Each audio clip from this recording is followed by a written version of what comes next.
Salut à tous, j'espère que tout le monde va bien. Aujourd'hui on se retrouve pour une nouvelle vidéo dans laquelle je vais vous montrer tous les points négatifs de ma MX5 et tout ce que je vais devoir refaire. Donc, comme je vous expliquais dans l'intro, je vais vous faire un petit récapitulatif après avoir mis la voiture sur le pont, des points qu'il faut surveiller. Tout ce qui va être corrosion sur les longerons, les bas de caisse, ça va être assez commun à toutes les MX5. Tout ce qui va être fuite d'huile et tout, la mienne a ces problèmes-là. C'est pas dit que si demain vous allez en acheter une, elle est les mêmes choses. MX5, bon, sur la mienne, il y a certaines choses à faire qui sont pas le cas pour toutes. Donc moi je vais avoir là, j'ai la pompe de direction assistée qui fuit, qui est là-haut. Je vais avoir le joint de carter. Le joint de carter, faut lever un peu le moteur ou descendre le berceau parce qu'en fait le carter est là et il va venir taper contre le berceau qui est juste en dessous. Donc il faut faire de la place pour pouvoir virer le carter et changer le joint. Donc là je l'ai mise sur le pont, ça faisait un moment que je l'avais pas mise et puis bon bah je suis un peu dans la mauvaise surprise de trouver de la rouille. Donc là où il faut faire attention dessus, les points vraiment sensibles, niveau fuite normalement il n'y en a pas trop. Donc moi là ça va être entre, normalement ça va être plutôt mon joint de carter. Donc là on va voir le moteur et puis ici la boîte.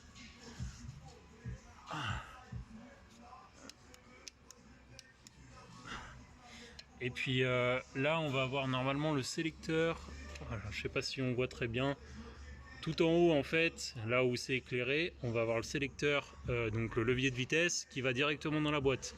Là j'ai le joint qui fuit je pense parce que c'est tout gras en fait, en dessous. Donc c'est soit ça va être le joint SPI qui est juste là, la petite bague noire qui est au niveau de l'arbre de transmission, donc ça va être un truc à faire. Derrière, bah, ce qui est cool, c'est qu'elle a un super châssis parce qu'elle est en double triangulation. Et ce qui est moins cool, c'est que du coup, bah, ça fait pas mal de cylindres blocs. Donc j'ai ceux-là qui sont craqués, les biellettes de bar stab aussi. Donc je vais avoir pas mal de boulot. Ceux-là aussi, on voit qu'ils sont craqués là, donc il va falloir les remplacer. Les amortisseurs sont morts. Ouais, en gros, j'ai pas mal de trucs à faire quoi. Donc il va falloir que je m'y mette et puis je manquerai pas de vous filmer tout pour la chaîne quoi, pour que vous puissiez voir. Après en dessous, bon dans l'idée, il y a plus ou moins de corrosion. Et là où il faut faire gaffe, c'est les longerons. Donc là la mienne elle a déjà tapé par l'ancien propriétaire, on n'était pas au courant, il nous l'a pas dit. Donc on a fait plutôt un mauvais achat par rapport au prix. Si jamais il y en a qui se posent la question, nous on l'a acheté il y a 2 ans à 5800 €. Donc c'est à peu près les tarifs pour une Mazda, enfin une MX5 qui présente bien. Après voilà, il y a un peu tous les prix. Donc là on voit il y a le longeron qui est un peu boursouflé. Bon, on va pas trop bien voir sur la vidéo. En fait il faut faire gaffe à la rouille partout autour. Et voilà, de l'autre côté il n'a pas été refait. Et là je suis en train de mettre le tournevis dedans. Et quand ça se passe comme ça, c'est pas bon. Et c'est à cet endroit là en fait que la rouille a commencé à arriver sur les MX5. Donc là c'est la merde.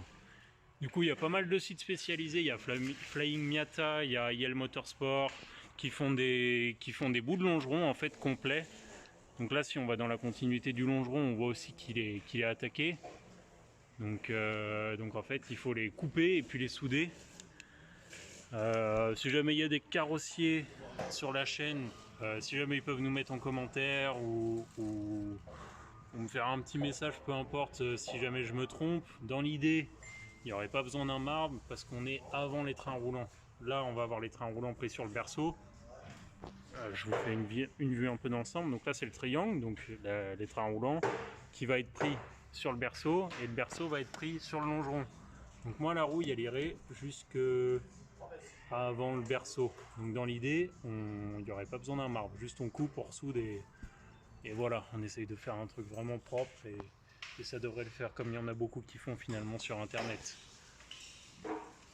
Donc voilà, et puis après il y a les passages de roues, mais ça on le voit dès l'extérieur en fait. On le voit dès l'extérieur. Donc là j'ai la rouille qui commence à arriver, là aussi, un peu en dessous. Ça c'est vraiment les endroits où il faut faire un peu gaffe quoi. Là pareil pour l'autre côté, donc là ça va, ça n'a pas trop pris encore. Et pareil pour en dessous. Donc voilà. c'est tout. Donc j'espère que cette vidéo vous a plu et qu'elle pourra vous être utile si demain vous décidez d'aller acheter une MX5. On se retrouve très vite pour une prochaine vidéo. Salut à tous.